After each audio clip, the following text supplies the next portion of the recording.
قال رسول الله صلى الله عليه وسلم: قولوا خيرا تغنموا واسكتوا عن شر تسلموا. صحيح الجامع كما قال صلى الله عليه وسلم.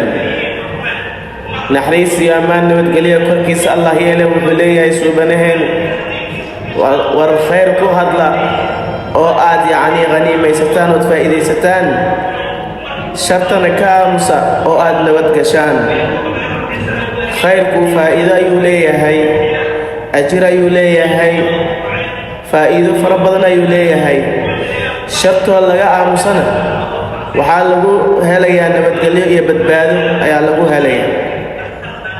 sharta waxa weeyaan dhibaatooyinka in loo horseedo waa shar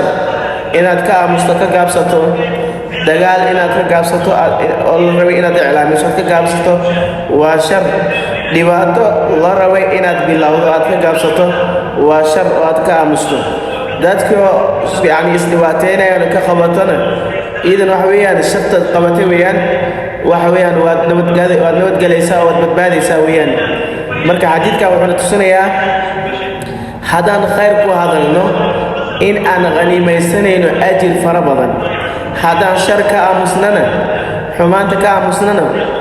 in aan nabadgalayno badbaadayno markaad ka aamusaysid micnaheedu ma ahan